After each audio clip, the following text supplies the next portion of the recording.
Hello, स्वागत है आपका आपके यूट्यूब चैनल कैल्पस कैम में। फ्रेंड्स, आज हम करेंगे वीएमसी सीरीज का तीसरा पार्ट, जिसमें आज मैं आपको सिखाने वाला हूं सीएनसी डायमेंशनिंग के बारे में।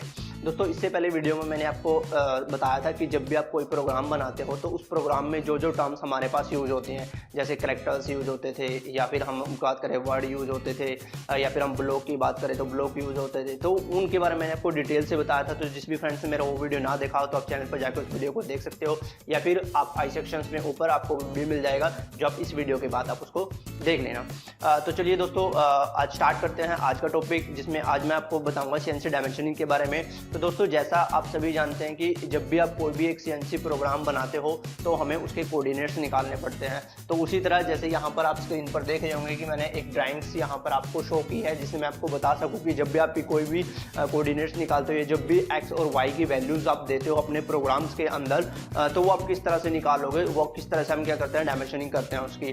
तो बेसिकली जो हमारे पास सीएनसी डायमेंशनिंग होती हैं वो दो टाइप की होती हैं। सबसे पहले तो हम बात करते हैं एब्सोल्यूट सीएनसी डायमेंशनिंग, या फिर एब्सोल्यूट डायमेंशनिंग प्रोग्रामिंग बोलते हैं इसको, डायमेंशनिंग सिस्टम।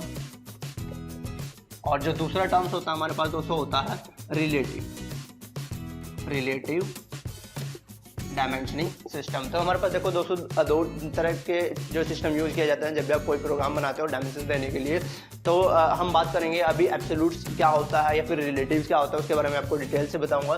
तो जैसे कि आप यहाँ पर स्क्रीन पर देख पा रहे होंगे कि मान लो मुझे इसमें जो पार्ट है, इसमें मुझे अपने जो कोऑर्डिनेट्स होते हैं हमारे पास, जैसे हम कोई भी वैल्यूज देते हैं, एक्स की बात करें, चाहे आप वाई की बात करें, चाहे आप जेड की बात करें, तो उसमें हम जो वैल्यूज निकालते हैं वो इन दोनों मेथड का यूज करके ही निकालेंगे। तो सबसे पहले आता है हमारे पास एब्सोल्यूट डायमेंशनिंग सिस्टम। तो दोस्तों, एब्सोल्यूट डायमेंशनिंग सिस्टम क्या होता है, जिसमें आपके पास एक जो पॉइंट है जिसको हम रेफरेंस पॉइंट बोलते हैं, तो वो उसी पॉइंट से हम क्या करते हैं, अपने पॉइंट्स की जितने भी आप डायमेंशन निकालते हो उसी पॉइंट को रेफरेंस लेके आप उसकी वैल्यूज को निकालते हो। जितने भी आप कोई भी पॉइंट्स आप निकालोगे, जैसे मैं बात करूं, मान लो इस ट्रायंगल के अंदर हम बात कर रहे हैं एब्सोल्यूट प्रोग्रामिंग सिस्टम का, या फिर एब्सोल्यूट डायमेंशनिंग सिस्टम का। तो इसके अंदर यहाँ पर मेरे पास जो ये ड्राइंग्स है, तो इसमें मेरे पास जो रेफरेंस पॉइंट आप यहाँ पर देख पा रहे हो, जो मेरा ए पॉइंट है वो मेरा रेफरेंस पॉइंट है। यानी ए पॉइंट पर आपके पास जो एक्स और वाई की वैल्यूज होगी वो कितनी होगी, यहाँ पर एक्स भी 0 होगा और वाई की वैल्यू भी यहाँ पर 0 होगी। ठीक है। अब इसी तरह हम बात करेंगे बी पॉइंट पर। अगर मैं बी पॉइंट पर यानी इस पॉइंट पर जैसे ही मैं आता हूँ, तो ये जो बी पॉइंट की जो डायमेंशंस लेगा वो ए पॉइंट के यानी आपके जो रेफरेंस पॉइंट है उसके रिस्पेक्ट में लेगा। यानी बी पॉइंट की जो वैल्यू हो जाएगी, एक्स की वैल्यू कितनी होगी, यहाँ से यहाँ तक का डिस्टेंस 40, और इसी तरह वाई की वैल्यू कितनी होगी, 0। उसी तरह आपके पास जब सी पॉइंट पर आते हैं तो सी पॉइंट पर भी जो आपके पास डायमेंशनिंग करेगा, यानी यहाँ पर अगर मैं इस पार्ट की बात करूँ तो यहाँ पर जो डायमेंशंस लेगा वो कितनी हो जाएगी, एक्स में। आप देखो ये डायरेक्ट इसी आपके जो रेफरेंस पॉइंट है उसी से इसकी डायमेंशंस मिल जाएगा, यानी एक्स में 40 और वाई में आपका 30 हो जाएगा, यानी 40, 30, यानी y की वैल्यू आपके पास 30 रहेगी।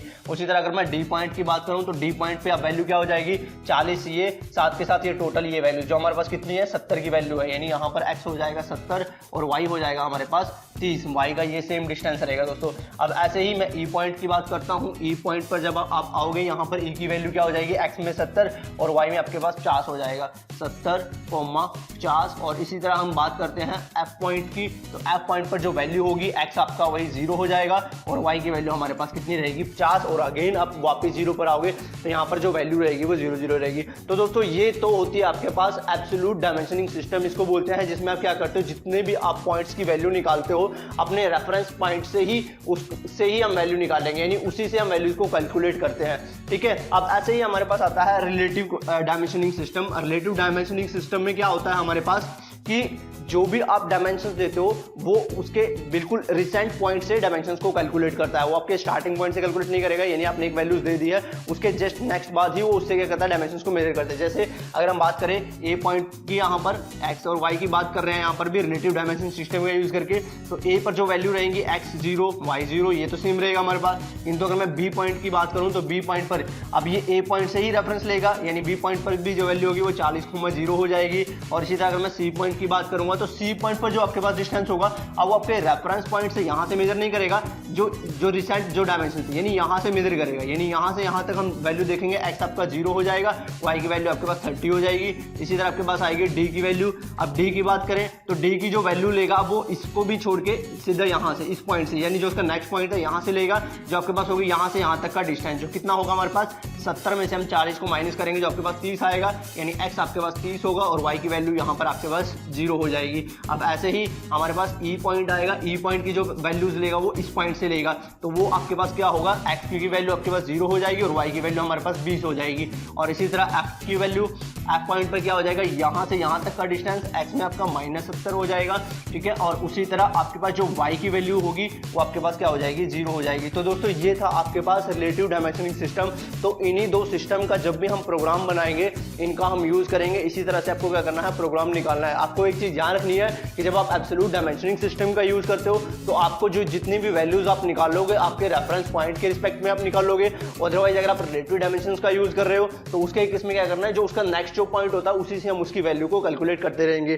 तो दोस्तों ये तो थी हमारे पास जो डायमेंशनिंग सिस्टम है, हम इसका यूज करते हैं। इसी तरह हमारे पास ना कुछ मैंने आपको पिछला जो वीडियो कराया था जिसमें मैंने कैरेक्टर्स या ब्लॉक्स के बारे में आपको बताया था।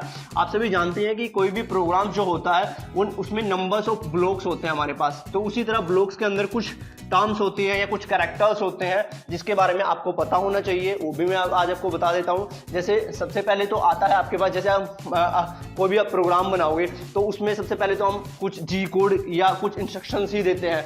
जैसे मैंने बताया था कि जी कोड भी होते हैं, एम कोड भी होते हैं। अब जी कोड और एम कोड के भी ऊपर मैं आपको एक और नेक्स्ट वीडियो में मैं आपको बिल्कुल डिटेल से एक्सप्लेन करूंगा, किंतु फिलहाल इतना याद रखना है कि हम कुछ टर्म्स यूज करते हैं, जैसे जी टर्म्स यूज करते हैं प्रोग्राम बनाने के लिए, ठीक है। तो ये आपके पास इनको हम कैरेक्टर बोलेंगे। जितने भी ये वर्ड्स जहां पर मैं यूज कर रहा हूँ वो आपके कैरेक्टर कहलाएंगे और यहाँ पर इनके मीनिंग यानी इनका क्या मतलब होता है वो मैं आपको समझाऊंगा।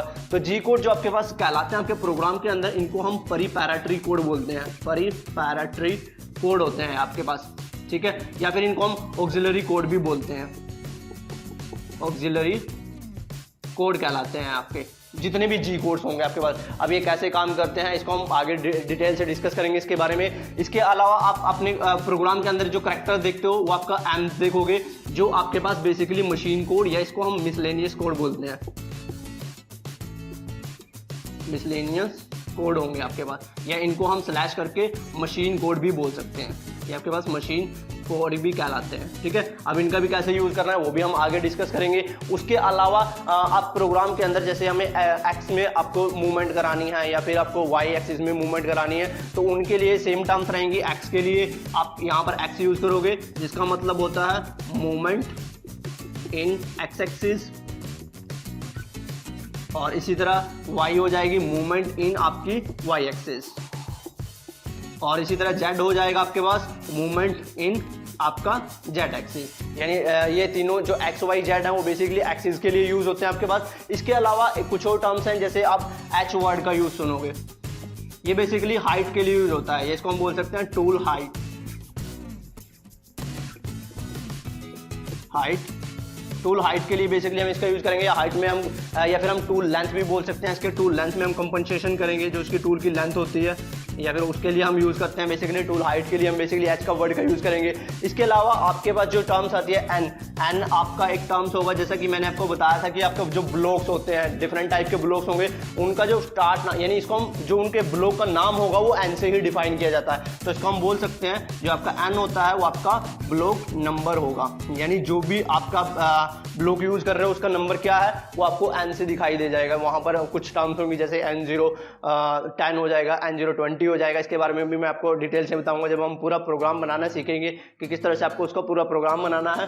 तो यहाँ पर ये हो गया आपके पास G हो गया, M हो गया, X Y Z हो गया, H आ गया, आपके पास N आ गया। इसके साथ साथ आपके पास एक F वर्ड है, वो भी आपको प्रोग्राम में देखने को मिलेगा। यह कैरेक्टर है तो जिसका जो मतलब होता है बेसिकली हमारे पास फीड के लिए यूज किया जाता है हमारे पास। और इसी तरह हमारे पास जो एक S वर्ड आएगा, S वर्ड का जो हम यूज करते हैं वो स्पिंडल स्पीड के लिए करते हैं। ये होगा आपके पास स्पिंडल स्पीड के लिए हम इसका यूज करेंगे। तो ये कुछ वर्ड्स थे। और इसके साथ साथ अगर मैं बात करूं आपका ये हो गया, एस हो गया, एक टूल के लिए भी रहेगा दोस्तों। टूल के लिए जो हमारे पास कैरेक्टर यूज होता है वो टी का यूज होगा, जिसके लिए हम यूज करते हैं टूल टूल के फंक्शंस के लिए यूज करते हैं, ठीक है, कि कौन से टूल स्टेशन में आपने अपने टूल को रखा हुआ है, तो इसको हम बेसिकली टूल फंक्शन से डिफाइन करेंगे, यानी जो यहाँ पर आपको टी लिखा मिला मतलब वो टूल को डिफाइन करने के काम आएगा। इसके अलावा कुछ टर्म्स हैं, जैसे ये तो एक्स वाई जो जेड है हमारे पास, ये हमारे पास प्राइमरी एक्सिस कहलाती हैं, ठीक है। इसी तरह सेकेंडरी एक्सिस होती है आपके पास यू वी और डब्ल्यूज होती हैं आपके पास, यू वी डब्ल्यू होंगी जो बेसिकली एक्स वाई के काम, ये भी आपके पास मूवमेंट का ही काम करती है। मूवमेंट होगी आपके पास किसके रिस्पेक्ट में, आपका एक्स वाई और जेड के रिस्पेक्ट में होगी, यानी एक्स के लिए यू का यूज किया जाएगा, वाई के लिए वी का यूज किया जाएगा, जेड के लिए, जेड एक्सिस के लिए डब्ल्यू का यूज किया जाएगा। किंतु ये जो मूवमेंट होती है ये हमारे पास बेसिकली रिस्पेक्टली चलती है इंक्रीमेंटल मोड के अंदर। जब हम इंक्रीमेंटल में काम करते हैं तब हम इसका जो है वो यूज करते हैं दोस्तों। तो ये कुछ टर्म्स थी जिसके बारे में मतलब जो भी हम आगे हम प्रोग्राम बनाना सीखेंगे तो उसके बारे में आपको पता होना चाहिए कि जहां पर भी जी यूज हो रहा है तो वो क्यों यूज हो रहा है, एम हो रहा है तो किसके लिए यूज हो रहा है, साथ के साथ एक्स और वाई जेड हम प्रोग्राम के अंदर यूज कर रहे हैं तो क्यों कर रहे हैं, साथ के साथ एच वर्ड क्या काम करेगा, एन क्या काम करेगा, एफ क्या होगा, एस क्या होगा, और साथ के साथ टी जो हमारे पास होगा वो क्यों यूज होगा। तो ये इससे ये था दोस्तों एक पूरा स्ट्रक्चर्स प्रोग्राम बनाने से पहले जब आपको सीखना जरूरी था कि जब भी हम प्रोग्राम बनाते हैं तो पहले उसकी डायमेंशनिंग कैसे करते हैं वो काफी इंपॉर्टेंट है। जैसे कि मैंने आपको बताया कि दो तरह से हम करेंगे, एक एब्सोल्यूट डायमेंशनिंग सिस्टम का यूज करते हैं, एक रिलेटिव का यूज करते हैं, और ये कुछ वर्ड्स हैं जिसके बारे में आपको पता होना चाहिए था। तो दोस्तों इससे नेक्स्ट वाली वीडियो में मैं आपको जी कोड और एम कोड की डिटेल से बताऊंगा, फिर उसके बाद हम सीखेंगे कि आपका जो CNC का प्रोग्राम है वो कैसे बनाते हैं। तो फ्रेंड्स आज के लिए इतना ही। उम्मीद करता हूँ कि आपको जो ये वीडियो है वो पसंद आया होगा। अगर वीडियो अच्छा लगा हो तो चैनल को सब्सक्राइब कीजिएगा और वीडियो को शेयर कीजिएगा। Thank you friends.